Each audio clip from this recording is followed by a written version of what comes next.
Atos capítulo 17, do versículo 13 ao 23, começando no 13, diz assim: Mas logo que os judeus de Tessalônica souberam que a palavra de Deus também era anunciada por Paulo em Bereia, foram lá e excitaram as multidões.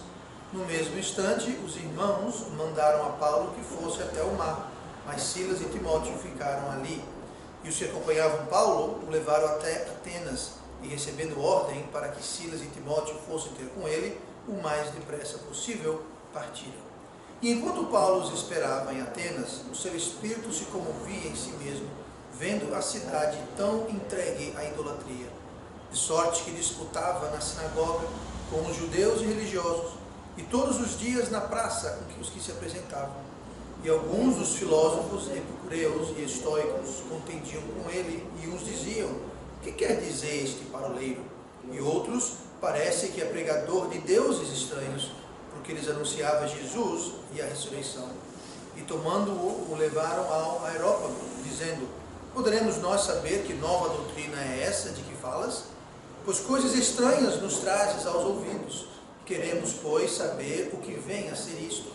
Pois todos os atenienses e estrangeiros residentes de nenhuma outra coisa se ocupavam, senão de dizer e ouvir alguma novidade. E estando Paulo no meio do Areópago, disse: homens atenienses, em tudo vos vejo um tanto supersticiosos, porque passando eu e vendo os vossos santuários, achei também um altar em que está escrito: ao Deus desconhecido. Esse, pois, que vos honrais, não o conhecendo, é o que eu vos anuncio. E oramos. Pai amado, obrigado por tua palavra. Vamos agora aprender a partir dela, que o Senhor possa vir nos ensinar. Ouve-me esta manhã, eu te peço, em nome de Jesus. Amém. E vamos sentar esta manhã. E hoje, no capítulo 17, nós vamos estudar sobre Paulo em Atenas. Paulo em Atenas. Os ateneus, e isso não se refere à escola aqui do lado não, mas os ateneus, eles tinham deuses para tudo. Eles tinham deuses para dinheiro, eles tinham um deus da vergonha, eles tinham um deus da prosperidade, eles tinham um deus da doença, um deus da cura. Faltava Deus para tudo quanto era lado. E Atenas, além de ser um país, uma cidade, era uma cidade-estado, na realidade, muito supersticiosa, cheia de deuses, cheia de santuários e templos, também era o centro mundial naquela época, naquela região, era o centro mundial, acadêmico e filosófico daquela época, daquela reunião. Era um povo muito orgulhoso, eles realmente se achavam, era uma cidade próspera, uma cidade cheia de filósofos, cheia de pessoas importantes, digamos assim. Era uma cidade bonita, tinha esculturas, templos, praças, espalhadas por toda a área, e os artistas que faziam essas esculturas, essas obras de arte, digamos assim, eles eram venerados como verdadeiros deuses, eles eram tidos em grande reputação.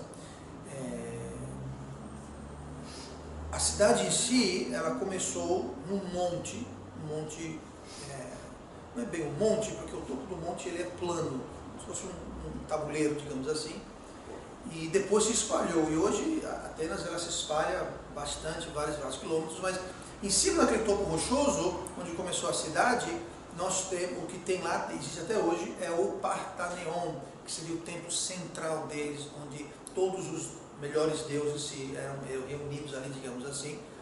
E lá no monte, além do Partaneion, tinha também o templo a Minerva, e Minerva era a padroeira, digamos assim, era a padroeira da cidade. E perto desses dois lugares, um pouquinho, não um pouco mais do lado, ao pé desse monte rochoso, encontra o Areópago, que é referenciado aqui no texto que nós lemos, no versículo 24, dizendo aqui no 22, perdão. E estando Paulo no meio do Areópago. O Areópago era como se fosse um palco, digamos assim, era aberto, era céu aberto, não era um teatro. E não era tanto um palco, era mais um palco rodeado de arquibancadas, digamos assim. E as pessoas iam lá para conversar, debater, como nós vimos aqui, eles gostavam de ouvir novas coisas, e pessoas do mundo inteiro vinham, traziam novas doutrinas, etc. e tal. E Paulo foi levado para lá e colocado lá, no meio do Areópago, onde haviam discussões, apresentações, debates, coisas desse tipo. E é assim hoje, muita gente hoje você vai tentar levar o evangelho para eles não querem ouvir o evangelho, eles querem discutir. Né? Acho que ontem tivemos alguns exemplos disso da evangelização. Né? A gente quer levar o evangelho, a pessoa que começa então a querer trazer a opinião, o que ele acha e discutir. Né? E assim também, nada novo, era assim também naquela época. Então vamos ver algumas características aqui do trabalho de Paulo, como Paulo agiu e como nós podemos então aplicar essas características às nossas vidas, ao nosso ministério, ao nosso trabalho para Deus. Então vamos olhar no versículo 15, que diz assim: e os que acompanhavam Paulo levaram até Atenas e, recebendo ordem para que Silas e Timóteo fossem ter com ele, o mais depressa possível, partiram. Veja bem, ele foi levado para Atenas, certo? E depois eles seguiram viagem com as ordens de mandar que Silas e Timóteo fossem para Atenas. Mas quem foi com Paulo até Atenas, deixou Paulo lá sozinho. Paulo estava sozinho. E 16. E enquanto Paulo os esperava em Atenas, quem esperava Timóteo e Silas em Atenas? Paulo. Com quem? Com ninguém, sozinho. Enquanto Paulo os esperava em Atenas, o seu espírito se comovia em si mesmo, vendo a cidade tão entregue à idolatria. Então, a primeira coisa que nós podemos perceber aqui, no versículo 15, é que Paulo trabalhou sozinho. Ele foi levado para lá, foi deixado lá, esperando o pessoal, no caso Timóteo e Silas, encontrá-lo em Atenas, mas ele ficou em Atenas por um bom tempo sozinho. Ele trabalhou sozinho. Note que ele não ficou, bom, estou sozinho, então eu vou para casa assistir Netflix e fazer uma pipoquinha e ficar esperando a galera chegar. Não, ele foi trabalhar, ele começou a fazer a obra, mesmo estando sozinho. Né? E ele foi enviado para lá, estava sozinho. Timóteo e Silas, se você ler no capítulo 13 e 14, eles estavam em Bereia. Não fica lá muito longe, mas eles teriam que chegar a ele. Então, Deus às vezes nos coloca em um lugar sozinho. Muitas vezes Deus vai nos colocar numa situação em que nós estamos sozinhos. Em um local, talvez, uma circunstância, talvez. Pode ser que você é a única pessoa no seu lar que conhece o Evangelho. E você está, como Paulo, em Atenas sozinho, você está na sua família sozinho. O seu pai, sua mãe, seus irmãos, suas irmãs, o seu tio, sua tia, ninguém conhece ou tem interesse pelo Evangelho. Foi assim no meu caso. A primeira pessoa na minha família imediata fui eu. Meu pai, minha mãe, meus irmãos, ninguém sabia. Eu estava o quê? Sozinho. Eu sei que eu não sou exceção, e você pode ser isso também. Pode ser na escola, na faculdade, você na sua classe, talvez a escola inteira, você é a única pessoa que realmente conhece o Evangelho. Você está lá sozinho, no seu local de trabalho. Deus colocou você ali, você está sozinho. Aí você fala, mas era bom, isso é tão bom. Sim, mas tem que começar com alguém. E Deus escolheu colocar você no local sozinho. Então Deus quer usar a nós como seus instrumentos para alcançar pessoas, mas tem que começar com alguém. Alguém tem que ser o primeiro na família. Alguém tem que ser o primeiro na sala de aula. Alguém tem que ser o primeiro no trabalho. Alguém tem que ser o primeiro na vizinhança. Tem que ter um primeiro. E esse primeiro vai estar sozinho. Mas só porque a gente está sozinho não quer dizer que a gente não possa alcançar pessoas, fazer a nossa parte. Né? Pode ser até que você esteja num restaurante, ou num ônibus, numa praça, tá? E Deus chama você para compartilhar o Evangelho, dar um panfleto e assim por diante. Eu lembro, anos atrás, quando a gente estava ali nos Estados Unidos, que a gente, eu e uma das meninas, eram pequenas ainda, estávamos no restaurante, e como sempre, antes de uma refeição, nós oramos.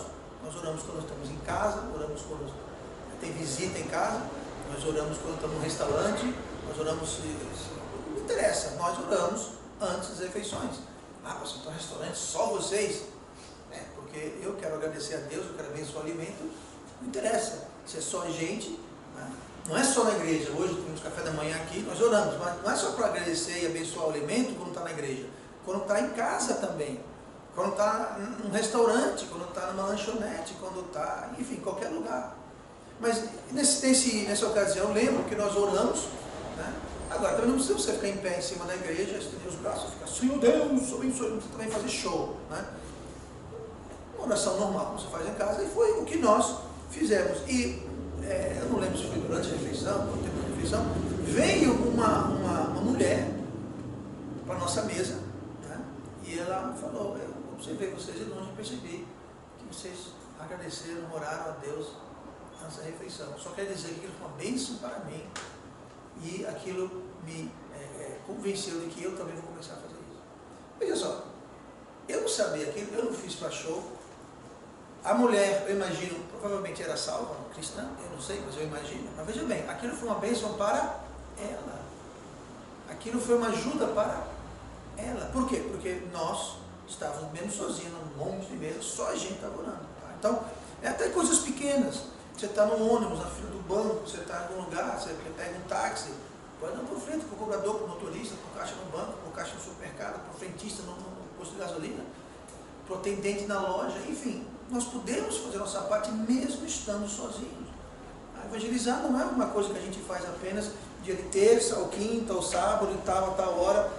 Vamos fazer isso, devemos fazer isso, mas devemos ter aquela mentalidade o tempo todo. Mesmo quando estamos sozinhos, nós devemos estar sempre atentos a isso. Então, Paulo trabalhou sozinho em Atenas e nós devemos também trabalhar sozinho em Atenas. Versículo 16: enquanto Paulo os esperava em Atenas, o seu espírito se comovia em si mesmo, vendo a cidade tão entregue à idolatria. Não só Paulo trabalhou sozinho, mas Paulo ele foi impulsionado, ele foi conduzido, tocado, digamos assim, por aquilo que o perturbava. O que o perturbava aqui a gente leu? Que o seu espírito se comovia, o seu espírito ficou comovido, foi perturbado com o quê? Com a idolatria. A cidade toda estava entregue à idolatria. Essa palavra comovia em si mesmo é uma tradução de uma palavra que literalmente significa que o espírito dele se fervia, borbulhava, fervia. Como a água fica borbulhando, está fervendo, então o espírito dele ficou perturbado, não estava em paz, estava perturbado, quando ele viu tanta idolatria naquela cidade. E aí que está a coisa, o que lhe perturba? Se a gente manter uma proximidade com o mundo e com as coisas do mundo, o que vai inevitavelmente acontecer é que as coisas que deveriam e talvez outrora nos comoviam, faziam o nosso espírito ferver, hoje não fazem mais, não afetam mais, não comovem mais. Por quê? Porque nós nos tornamos condicionados àquilo. Da importância a gente manter uma separação. Alguém, por exemplo, que frequenta bares, não bebe, vai lá tomar guaraná. Tá? Mas a pessoa que frequenta bares e tem gente que está bebendo bebida alcoólica, fumando, ouvindo música profana, tendo conversas profanas, a pessoa que está ali, ela não está naquela roda. A pessoa, por exemplo, só trabalha lá, digamos. A pessoa é um garçom, é um caixa. Ele não está participando, ele está lá trabalhando. Mas aí está o problema. Ele está toda a sua jornada de trabalho ouvindo música errada, conversa errada, num clima errado. Aquilo vai afetá-lo em que não vai mais comover ele aquela situação toda. Ele vai se acostumar. Eu vou dar um exemplo. Quando as crianças eram pequenininhas, nós éramos muito rigorosos com filmes em DVDs, tal e coisa. Naquela época não tinha Netflix. Eu não sei como que devia ser Netflix, minha gente. Não sei, mas veja bem, muito criteriosos. Televisão nós não tínhamos. Por quê? Porque a gente era muito criterioso. A gente percebeu que a televisão, 95% não presta. Então a gente simplesmente cortou a televisão. Mas mesmo os filmes e programas que a gente porventura assistia controladamente, nós excluímos. Se tivesse um filme onde houvesse qualquer espécie de bebida alcoólica, alguém fumando, não era permitido. Estava o filme passando, né? Acendeu um cigarro, parou o filme. Parou o filme.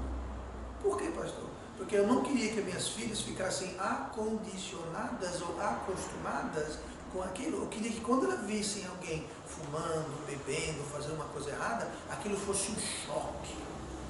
Aquilo viesse a comover o espírito dela, viesse o espírito a ferver. E de fato, eu já contei essa história aqui antes, mas eu lembro, se não me engano foi a Michele, eu não sei que Michele é Gabriela, mas a gente estava no supermercado andando e tinha uma mulher no supermercado fumando.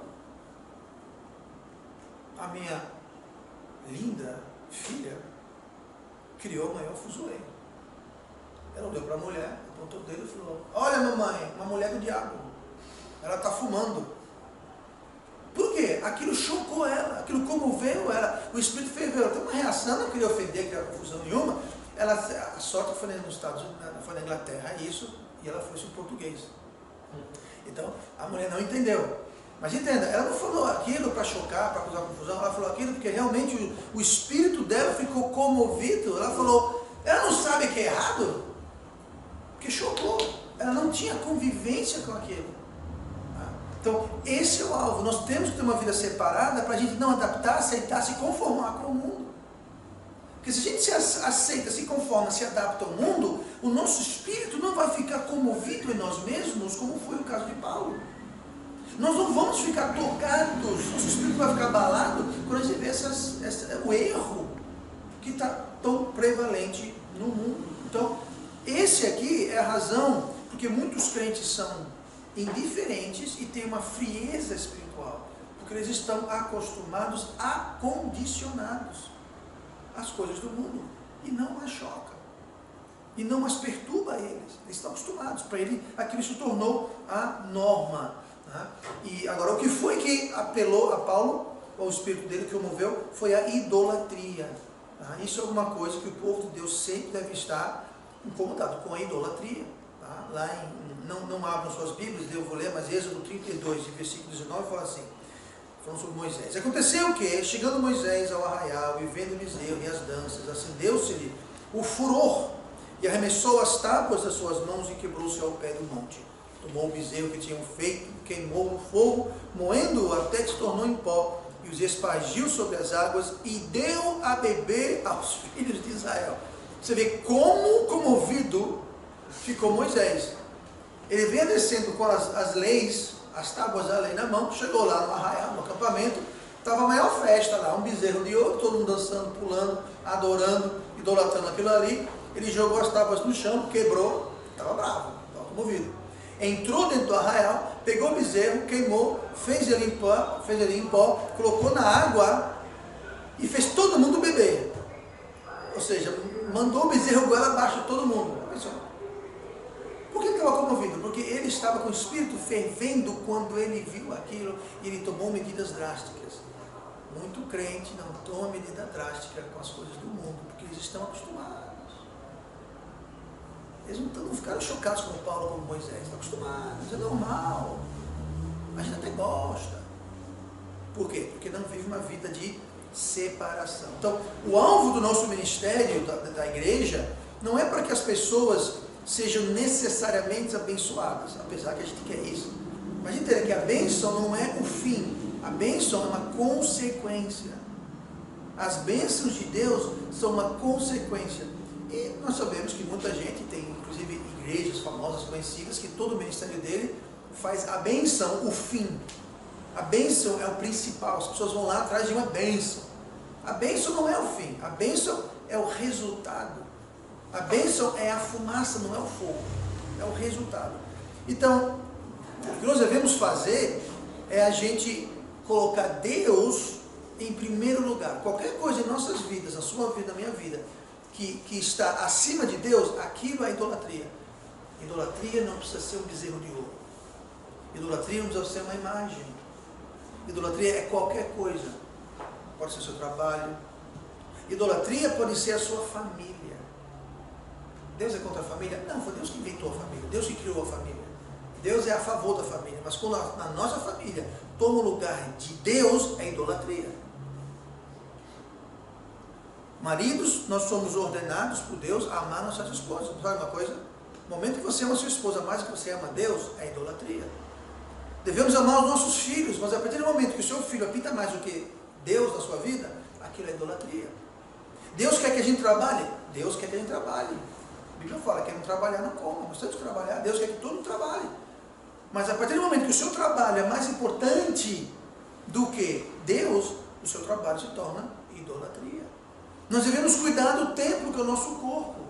Mas a partir do momento que você não vai para a igreja para ir malhar na academia, ou a partir do momento que você coloca saúde acima de Deus, isso se torna idolatria. Então veja bem, muita gente pensa que idolatria é colocar um bezerro, uma estátua. Pode ser, mas não é necessariamente isso. Então, o nosso trabalho para levar a bênção para as pessoas é colocar Deus como a prioridade na vida das pessoas. Por isso que nós pregamos, ensinamos. Para quê? Para que as pessoas coloquem Deus em seu devido lugar. E a cidade lá em Atenas estava entregue totalmente à idolatria, sendo que Deus estava sendo roubado do seu devido local. Deus está sendo roubado do seu devido local. Isso perturbava Deus. Perturba isso em você. Quando você vê Deus não tendo seu devido lugar na vida, na sociedade, nesse mundo. Isso me perturba. Me perturba ver pessoas mergulhadas em falsa religião. Me perturba ver pessoas que são enganadas pelo diabo. Me incomoda pessoas dominadas pela carne. Me incomoda pessoas com um entendimento corrompido e tomando decisões tolas. Isso incomoda você? Deveria incomodar, porque todas essas coisas roubam Deus do seu devido lugar. Isso tudo é idolatria. Então tem idolatria clássica, né? Aquela história toda, você vai com um canto, tem uma imagem lá, todo mundo se curvando, beijando o pé da imagem, acendendo vela para a imagem, né? Vestindo imagem, carregando imagem para cima, para baixo, leva a imagem para casa, guarda a imagem. Tem muita imagem aí, de uma certa igreja, que a imagem tem mais roupa do que muitas pessoas daquela igreja têm. E todo dia a roupa da imagem é trocada. Pois é, tem gente passando fome, necessidade, mas a imagem tem que ter a roupa dela. Todo dia uma roupa diferente e é trocada, lavada, aquela coisa toda. O que é isso? É você estar debancando, está tirando Deus do seu devido lugar e colocando aí uma imagem que está errada. Mas a idolatria vai muito bem além disso. 1 Coríntios 10, 7. Não vos façais, pois, idólatras. Tá? O apóstolo Paulo está avisando, não vos façais. É interessante que se vos façais, está dizendo o quê? Quem vai fazer de mim idólatra sou eu. É uma escolha minha. Não vos façais. Não se tornem. Não se tornem. Não vos façais. Então, a decisão de ser idólatra ou não, está com a gente. Ninguém vai fazer você idólatra. Está com a gente. Não vos façais idólatras como alguns deles, conforme está escrito. O povo assentou-se a comer e beber e levantou-se para folgar. Esse folgar é a palavra grega paizo, que significa brincar, recrear, lazer. E hoje em dia, um grande ídolo é lazer. Lazer acima de tudo. Ah, pastor, não vou dar para ir para a igreja hoje porque eu vou fazer um passeio, porque eu vou para a praia, porque eu vou... É errado fazer passeio para a praia? Claro que não. Mas se está tomando o lugar de Deus, é idolatria. Você vê muita gente que fala, ir para a igreja domingo de manhã, pastor, isso já é fanatismo. Ah, tá. Eu não sei contar você, quando eu venho para casa, eu passo por um monte de campinhos de futebol. Está assim de marmanjo. Que estão lá desde as 6h30, 7 horas da manhã, com o uniforme, com o fardamento do time deles, jogando bola. Quando eu volto para casa, estão lá ainda. Vou para casa meio-dia. Estão lá ainda, jogando bola. Acordaram cedo, no dia de folga, para jogar bola. Pastor, é errado jogar bola? Não, não é errado jogar bola. Apesar que a Bíblia fala sobre parabolas, né? Fala que o juiz é Nico e manda jogar a rede no mar, a rede do gol, joga a rede no mar. Então, uma piada em casa, vocês vão entender, vão morrer de rir. Então, entenda, não há nada errado com o futebol em si. Agora tem um detalhe, quando o futebol toma o lugar de Deus, aí é errado. Quando alguém deixa de vir para a igreja, porque vai ter um jogo na televisão, não sei aonde, aí está errado. Você está falando, se eu tenho que escolher entre futebol e Deus, eu vou escolher o futebol. Então está errado. Sabe o que é isso? É idolatria. Tão perniciosa quando você tem uma imagem. Ah, pastor, eu nunca faria isso. Não, você nunca se curvaria perante uma imagem, mas você se curvaria diante de outra coisa. Então, aqui o exemplo que Paulo está dando, justamente o exemplo que as pessoas comiam, bebiam, se levantaram para folgar. O que é isso? Comer, beber, levantar para folgar, se recrear. É isso. Lazer, diversão, ninguém mede esforços. Nunca falta dinheiro, nunca falta tempo, nunca falta energia. Agora, para Deus, é outra conversa. Sabe o que é isso? É idolatria, gente. Nada mais, nada menos que idolatria. Continuando em 1 Coríntios 10, versículo 13, diz assim, não veio sobre vós tentação, senão humana, mas fiel é Deus, que não vos deixará tentar acima do que podeis. Antes, com a tentação, dará também um escape, para que possais suportar. Portanto, meus amados, fugir da idolatria. É interessante que Paulo aqui falou sobre tentação, sobre fugir da tentação, sobre Deus dando escape. Tudo isso, o contexto geral é o quê? Fugir da idolatria. Por quê? Porque se você é tentado, seja lá qual for a tentação, não interessa qual for a tentação, para roubar, para matar, para explodir, enfim, vem para a igreja, qualquer tentação que você tiver, vai sempre ser resolvido no frigir dos ovos. Há uma questão: você vai escolher Deus ou você vai escolher não honrar Deus? Você vai escolher fazer o que é certo e fugir, escapar da tentação, ou você vai colocar aquela tentação acima de Deus? Ou seja, você vai fazer aquela tentação mais importante, seja lá qual for o objetivo, a circunstância daquela tentação, aquilo vai ser mais importante do que fazer o que Deus quer. Deus quer que você fuja, Deus quer que você escape. Porque Deus é fiel e Ele dá também o escape. Número 1, Ele não vai permitir você ser tentado acima do que você consegue. Está dizendo aqui, vamos ler. E a segunda coisa, Ele fala, se Ele permitir a tentação, Ele vai permitir também uma saída. Por quê? Porque a gente tem uma escolha. Ou você vai honrar a Deus e fazer o que é certo e vai escolher a saída, o escape, ou você vai colocar Deus em segundo, terceiro, quarto ou quinto lugar, não vai usar o escape e você vai cair na tentação. Ou seja, você vai fazer alguma coisa mais importante, mais prioritária do que Deus. Então toda tentação se resume nisso: você vai ter um ídolo na sua vida, ou você vai ter Deus, uma coisa mais importante. Porque quando Deus é a coisa mais importante, nós sempre vamos tomar o escape. O escape. Não veio sobre vós tentação, senão humana. Ou seja, todo mundo é tentado, todo mundo tem tentação. Mas fiel é Deus, que não nos deixará tentar acima do que podeis. Antes, com a tentação, dará também o escape, para que possais suportar. Então nós podemos suportar. Não existe tentação que nós não podemos suportar. Então quando a gente cai na tentação, não venha se justificar dizendo, é que eu não suportei, eu não aguentei, pastor. Deus fala que se você não aguentasse, Ele não permitiu. E junto com a tentação, Ele mandou uma saída. Agora, porque os nossos olhos não estavam em Deus, estavam no nosso ídolo, seja lá o que for, nós optamos e escolhemos em colocar Deus em segundo plano. E optamos em não tomar a saída, mas cair na tentação. Foi uma escolha. Por isso que ele fala no versículo 7, não vos façais, pois idólatras. Porque a escolha é nossa, nós escolhemos.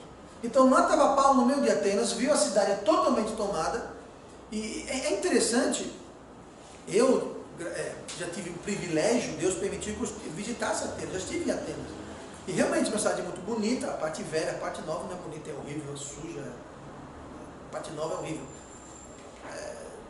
não tem lá muita coisa. Agora a parte antiga é bonita, tá? Agora realmente, muita coisa está em ruínas, mas ainda tem muita coisa de pé. E você anda, você passeia ali para aquela área, ao pé do monte, em cima do monte, o que tem de templo, estátua, ou ruínas e restos de estátua, é assim, ó. E cada uma daquelas estátuas era como se fosse um local de adoração. E eles tinham até um altar para o Deus desconhecido, veja só, o Deus desconhecido. Já para cobrir todas as bases, né? Caso a gente esquecer um Deus que a gente não conhece. Pronto, tem um Deus por aí. Até aí nós vamos adorar. Paulo fala, esse Deus que você não conhece, que eu quero que vocês conheçam. Que você conhecendo o Deus verdadeiro, tá? Eu já não tenho tempo, mas existe toda uma história por trás desse templo, desse Deus desconhecido. É muito interessante. Eu recomendo você ler. Temos até aqui, tínhamos na biblioteca da igreja, o livro O Fator Melquisedeque. Tá? Um livro muito interessante, ele aborda essa questão. Quem era esse Deus desconhecido? Como que esse altar chegou a estar lá? Tá? Então, se não está emprestado, coloca o nome na lista e pega e lê. É muito interessante. Fator Melquisedeque, está na biblioteca da igreja. Bom, então a cidade toda estava entregue à idolatria. Aquilo comoveu Paulo e Paulo fez algo a respeito. Começou a falar para as pessoas e ele foi colocado, ele foi levado ao centro do aerópago para falar com os cidadãos, as pessoas que estavam de interesse. Por quê? Porque ele foi comovido. O espírito dele fervia. Eu pergunto, mais uma vez, o que faz o nosso espírito ferver? O que incomoda a gente? Nós vamos ser mais incomodados quando nós vivemos uma vida separada do mundo. Uma vida que a gente está vivendo entrosado e acondicionado ao mundo. Sabe o que vai nos incomodar? Nada. nada vai nos incomodar. E porque nós não estamos incomodados, comovidos, nós não vamos fazer nada a respeito. Moisés fez algo a respeito, quebrou as tábuas, quebrou o bezerro, fez um pó e fez todo mundo beber. Por quê? Ele ficou comovido com a idolatria. Então, para a gente se comover, que vai ser o combustível da nossa ação, nós temos que ter uma vida de separação e não de integração. Romanos 12:1 falou o quê? Não vos conformeis ao mundo. Não vos conformeis. Conformar quer dizer conforma. Tomar a forma, ter a forma. O que o apóstolo Paulo fala em Romanos 12:1 é: não seja como o mundo. Não pareça como o mundo, não ande como o mundo, não se conforme com o mundo. Porque se você se conformar com o mundo, ter a forma do mundo, agir, pensar, fazer com o mundo, nada do mundo vai lhe comover. E se nada lhe comover, você não vai tomar ação nenhuma. Como Paulo fez, como Moisés fez e tantos outros. Tá? Por isso que o diabo quer vir, para mim e para você, ele quer dizer: não, essa coisa aí você tem que se integrar. Separar do mundo, não, você tem que ser igual ao mundo. Porque o diabo sabe, quando o crente se torna igual ao mundo, ele não é comovido e o nível de envolvimento com a obra de Deus cai. Porque não há aquela comoção, não há aquele atrito. Não é como a pequena Michelle no supermercado que apontou para a mulher fumando e falou: olha, a mulher diabo está fumando. Então nós temos que fazer assim, nos separar para que nós possamos ser tocados, mesmo sozinhos. Paulo não estava no meio do fuzuê todo lá, fazendo uma campanha com um monte de gente. Não, ele estava sozinho numa cidade grande, na época a cidade enorme. Ele sozinho, sem ninguém. Mas foi comovido de tal forma que mesmo assim ele caiu em campo. Fez a obra de Deus, pregou e teve lá o seu resultado. E oremos. Pai amado, Deus querido, obrigado pela tua palavra. Ajuda.